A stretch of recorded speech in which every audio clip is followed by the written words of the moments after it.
Welcome to The Foundry, where leaders are forged daily.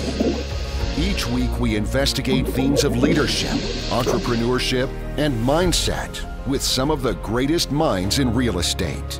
And now, the data scientist of real estate, George Roberts.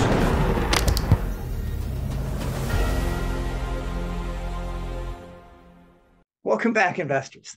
I am pleased today to sit down with Dan Lewkowicz, a seasoned real estate veteran with over 15 years of experience in many facets of the real estate industry. Starting his career house hacking, he quickly moved on to flip houses in and around Metro Detroit and eventually created a company called Renaissance Real Estate Ventures, which specializes in the acquisition, financing, renovation, and resale of single-family residential properties in the booming city of Detroit, Michigan.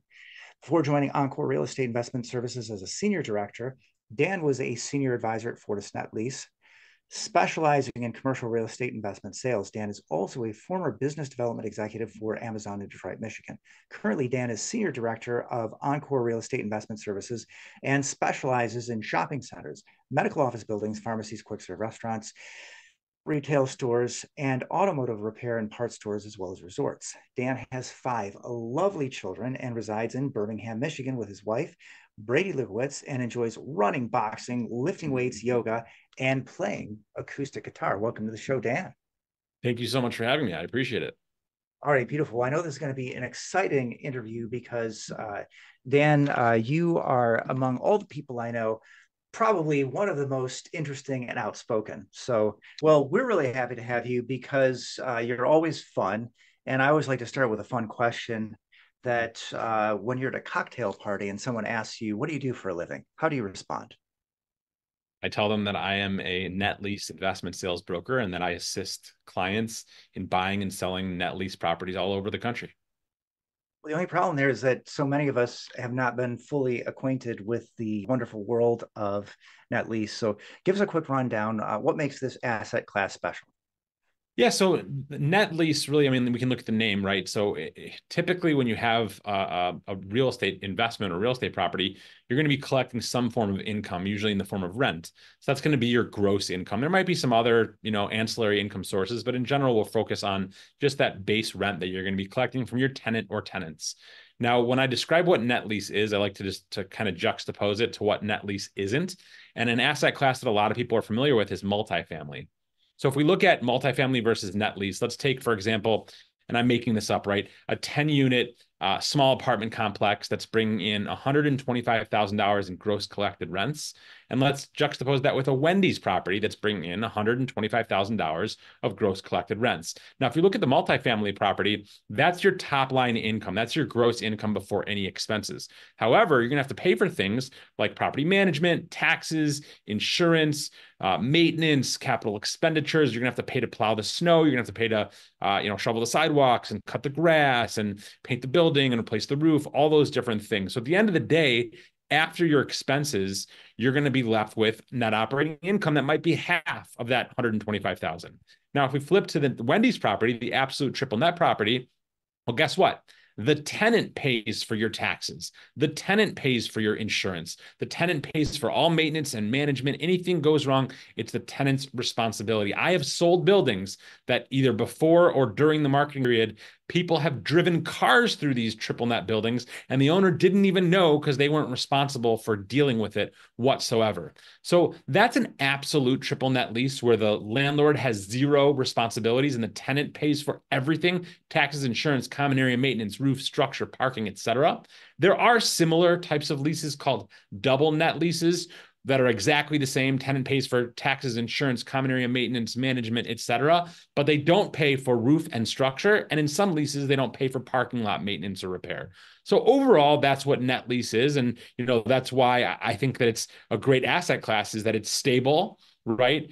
Typically, it's very well located real estate. The guarantee behind the lease is not Mr. Jones or Mrs. Smith in the apartment building, but rather it could be a corporation with hundreds, if not thousands of locations. And it's also very predictable.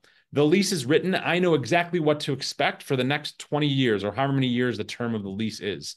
So because it's predictable, it's stable, it's secure, it becomes a very lucrative and advantageous asset class for people to invest in. Yeah, wonderful. And you really do know how much money you're making. You can think Yes. of it kind of like a bond, and at the same time, you're getting a higher cap rate than you are in multifamily. It's a great deal in many ways. You know, maybe not quite as obvious how you can do the value add, because you can't just kick everybody out and then bring in a new tenant, at least unless you're at the end. But I will say, and I'm going to leave this as homework to my listeners, that if you want to hear about value add, and there are many, many strategies for triple net, just do go back to that first interview with Dan, one of the first 20 interviews that I did, and still probably one of the top 20 that I have ever done. He has a ton of suggestions about what you can do. I suppose, why don't we just talk about one so that people know? Extending the lease, right? Isn't that the biggest one?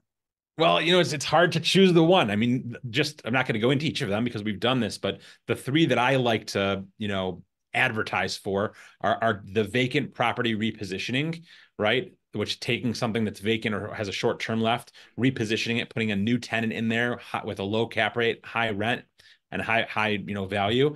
The second is the blend and extend, where in exchange for something that you're giving to the tenant, you're going to get an extension of the lease. So you might reduce your rent, but you're going to extend your lease, lowering your cap rate to such an extent that it overcomes the lower income and creating massive instantaneous equity with the stroke of a pen on a lease. And then the third, maybe this is the one we'll go into, is the multi-tenant retail or shopping center repositioning play. And that looks like the following. You buy a center that, and this is going to be very similar to multifamily, by the way. Maybe it's a B center in an A area or a C center in a B area. So you're going to try to reposition it.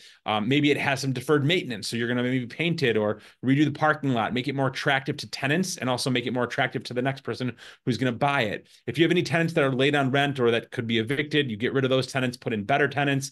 I've seen all over the country these what I call mom and pop centers that have been, just gems for the family for decades.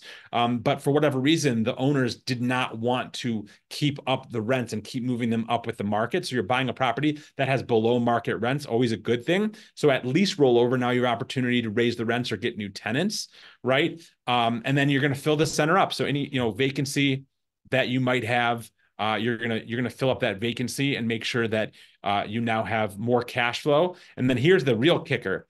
You're going to convert your leases. Remember, we talked before about triple net leases. Well, we have those in shopping centers too. We have gross leases, which are like the multifamily lease, right? Collect the rent. Landlord pays for everything: snow plowing, parking maintenance, roof, structure, grass, management, everything, right? Or you have a triple net lease, which has various types of structures. But in general, the more common ones are that either the tenant pays a certain amount per square foot for what's called CAM charges, common area maintenance charges, which can then at the end of the year be reconciled in case expenses go up, or they just pay their pro rata share. And I like that better, of the expenses no matter what. Now, what that's going to do, that's going to lower your cap rate because your center is more desirable. And it's also going to increase your NOI, your net operating income, because your expenses are going to be controlled. You're not going to have that variability that you have in something like multifamily. So if you do all of those things, really, you're pulling two levers, right? You're raising NOI and you're lowering cap rate, which has a compounding effect on your value, which is why that's a great value add strategy in net lease. Yeah, love it. And we can't really get away from the issue of value, because that's the heart of real estate or any investment. I think we're going to need to talk just briefly about anchor tenants, and then I want to go into some hot topics in triple net. Yeah, so anchor tenants, it's kind of a dilemma. I've got clients that won't buy a center without an anchor tenant. And I've got clients that won't buy an anchored center. So it really depends on what you're looking for. I mean, value of an anchor is that it's going to drive traffic. It's going to bring people to your center. They're going to stop at the dollar store or the Walgreens. And while they're there, they're going to get their nails done, or they're going to get a massage, or they're going to buy a burrito or whatever it is. It really creates a synergy in your center. You want tenants that help other tenants. That's what makes your center more desirable to be in. On the flip side, if your anchor is too big, right, and something happens with the anchor or they vacate, you're left with a huge hole in your rent roll and a huge hole in your net operating income that could take a year, 2 years or more to fill. So I see both sides. I'm not going to say that one is better than the other. I cater to what my clients want. And again, some want anchors. Usually they want it up to a certain percentage. Some of my clients won't do more than 20% of the GLA, the gross leasable area. And some of my clients just want the straight 10-unit center, no anchor. and that's what they like. So, that's kind of how I look at it, because I can't say that one is better than the other. They just, fit different needs, different investor profiles. Right. I'm glad we talked about anchors because there are some differing views on the synergy between anchors. And a Yeah. lot of people like grocery stores. For a lot of times, people will say, like, oh, well, you don't want to have your grocery store next to the fitness center. I don't know about you, Dan, but I got to eat. So Right. to me, it makes perfect sense. So why don't you tell us about the evolving thinking on that and other?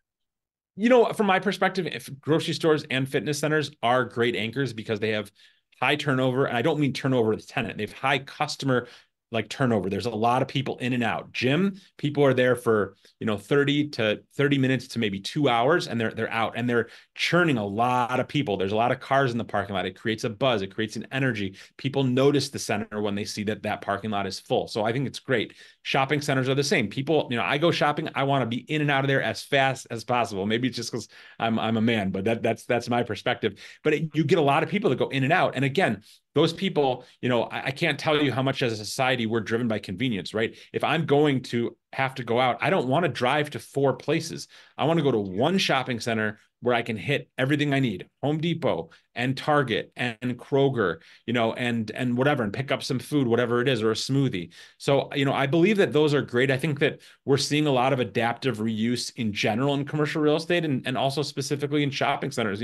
I was recently in a Mexican restaurant, and I'm looking around and I'm like, this was an old grocery store. You can tell, right? Or Yeah. I was at a Planet Fitness that clearly was an old, an old grocery store as well. So, it's nice to see how retail adapts and evolves. And I think that these new anchors are a great thing. And I hope that they breathe, a breath of fresh air and rejuvenate a lot of centers across the country.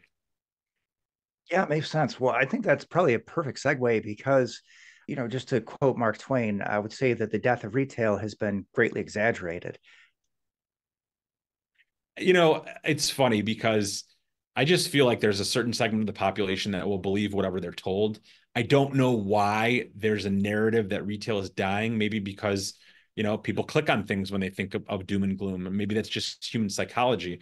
I like to take that and look at it. I always look to be informed and to, ingest as much knowledge and information as I can so that I can be a resource to my clients and colleagues. So I do, on the periphery, look at these articles, but then I focus on the numbers, right? Because the numbers typically don't lie, unless maybe you're the, Bureau of Labor and Statistics, but that's a whole nother conversation, right? But the numbers don't lie. I mean, look at this. Retail now is approaching a 20-year low in vacancy nationwide. We're at about 18 years, and it's probably going to hit 20 or more because we're now at 4.1% retail vacancy nationwide. That means that let's look at the positive, okay? That means that 95.9% of all retail space across the country is occupied right now. That's incredible, okay? Retail is alive and well. As human beings, we're a consumeristic society. So, George, as long as you have a dollar in your pocket and I have a dollar in my pocket, we're going to spend it, right? That is just what we've been conditioned to do, for better or worse. And the retailers are doing well. This is a healthy environment, despite, historic inflation, despite historic increases in cost of living through things like interest rate increases and all the trickle-down effects. People are still spending money. The economy is vibrant and healthy, and I think that we've pulled as many levers as we can to try to slow it down, and it's still moving. So I want people to look around and just see how many things are being built and how many things are being repurposed. And it's unprecedented times. It's a great time for retail. Retail is a solid investment. And I think that we have other unique opportunities in front of us, George. I mean, you look at what's going on right now with Rite Aid's bankruptcy. You look at the pharmacy boxes, these big boxes, typically on main hard corner signalized intersections. You look at Walgreens vacating that space, going 400 feet down the road mid-block and building a 4,000 square foot Cooper concept. Well, now you've got the opportunity for the highest and best current use to move into that space. And that's what real estate does. It evolves, it modifies, and it eventually finds its highest and best use. And its highest and best use today might not be the same, probably won't be the same as what it was 10 years ago, and won't be the same as what it's going to be 10 years in the future. That's not a bad thing. That's evolution and optimization, and I love it. So that's great. And let's talk about the evolution, because the size of stores does make a big difference. For those who are not triple net junkies, explain the Cooper concept.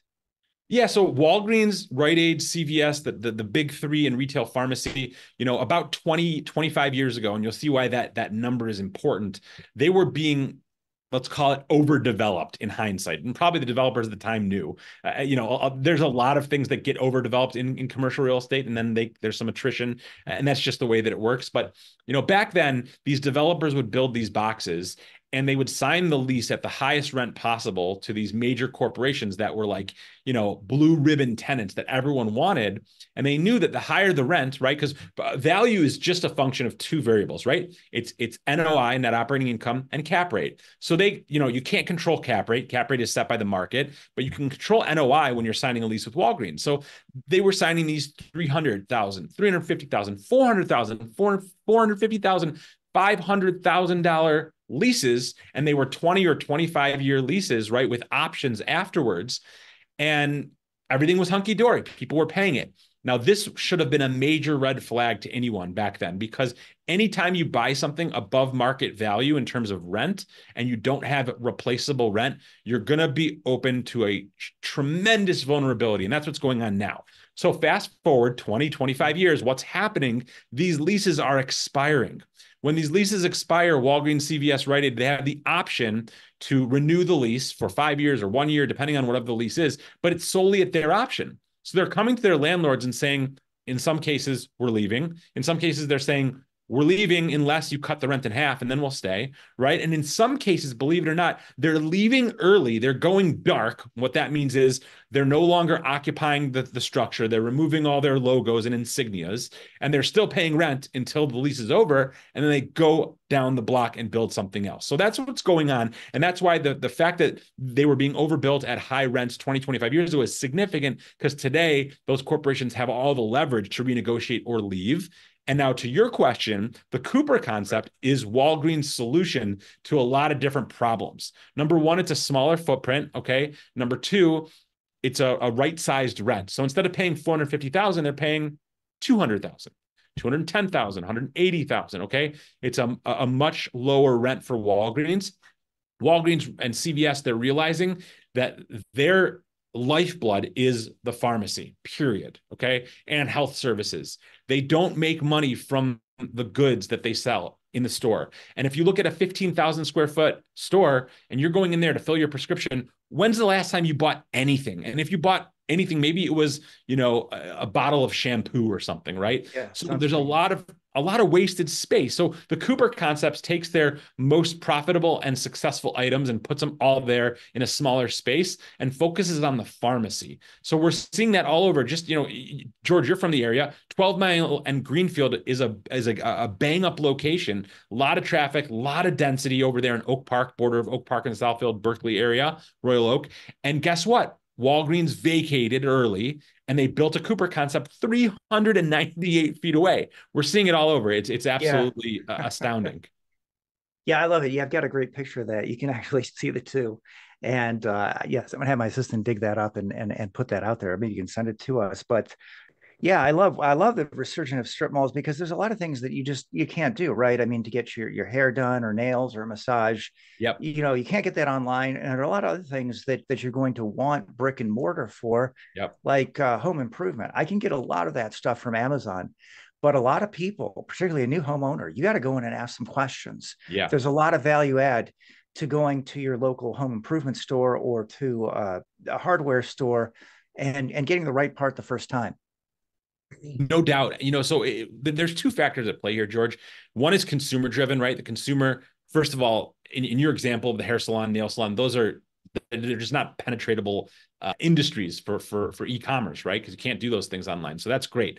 But the consumer in many cases wants to be in the store because they want to touch and feel the item. They want to ask questions. They want to, see it, real, live, and in person. So that definitely drives brick and mortar retail. What about from the retailer's perspective? This is fascinating. You would think that e-commerce is the answer for retail, and you would think that a retailer would far prefer an e-commerce transaction rather than an in-person transaction or some type of hybrid transaction, which I'll talk about in a minute. And they really wouldn't. And here's the reason. reasons, I should say. Number one is the cost of customer acquisition for e-commerce is very high. It's highly advertising driven, and there's a tremendous expense to get the customer to the website and to get them to click, put the item in their cart, and then go from there. That's number one. Number two, you should have shipping. Most customers don't ever want to pay for shipping, okay? And number three, this is the kicker, they have returns. So you might have a transaction, right? You will have transactions where you paid a tremendous amount to get this customer to your website. They bought the item, you paid to ship it to them, they got the item, and then you paid to ship it back to you. You may not be able to sell it for full price. You might not be able to sell it at all anymore. So there's a tremendous cost to the retailer, and that's why there's been a big push for this omni-channel fulfillment, or the ability to conduct retail commerce by all different means. So for example, there's what's called BOPIS, buy online, pick up in store, BOPIS. Buy online, but pick it up in store. That takes away that tremendous cost of shipping to the consumer. And in many cases, you can go back to the store and give it to the store, and the store will get it back. So it's more of a distribution model. So the buy online, pick up in store, curbside pickup, just doing whatever you can do to get the customer to come to the good, as opposed to the good to come to the customer. So, those factors are really driving, the permanency of brick and mortar retail. And I love now how we're creating a synergy. People look online, buy in store, look in store, buy online, and are able to do it in a way that's most cost effective. Because ultimately, if it costs the retailer too much, guess who's going to pay for that? The consumer. Yeah, great. And then, you can buy online and return in store too. I think that's, it's interesting, the sort of synergy. We're not going to see the end of brick and mortar. No doubt. Ever. So another thing that I think is very interesting these days is these quick serve restaurants. Most people call it fast food. Don't call it fast food and triple net. Couple of quick serve restaurants have been doing some really cool things. Taco Bell and Chipotle. Taco Bell particularly. In my lifetime, I feel like they've reinvented themselves at least 2 or 3 times. Oh yeah.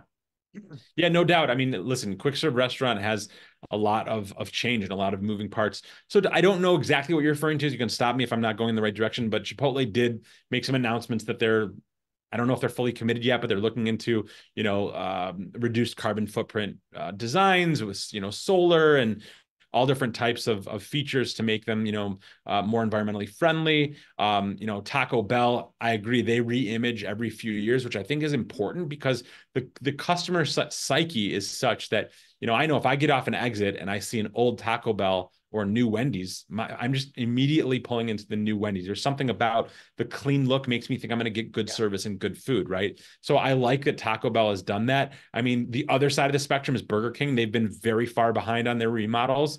And what happens is you get in this cycle as an operator where you don't do a remodel, sales fall because, just like I said, people don't want to go there. The actual system, Burger King proper or whoever you're part of, might penalize you and charge you a fee every year for not remodeling. Now your NOI goes down even further, and eventually what happens is you can't make it. So that's why Restaurant Brands International, the parent company for Burger King, they actually bought 1,000 locations from Carroll's. Carroll's is the largest franchisee for $1 billion. And what they're doing is they're taking those and tranching them off and giving them to franchisees to remodel them, because they know how big of an issue that is of not remodeling in time. So, I think that's very important. My clients have all told me that when they do a full remodel, they see about a 20% increase in sales after a year, which is incredible. It kind of goes to echo my point before. But, quick serve restaurant is a great category. I love it. It's recession resistant. Typically when we're in more difficult economies, people stop eating at Applebee's and, TGI Fridays, and they start going more to the fast food.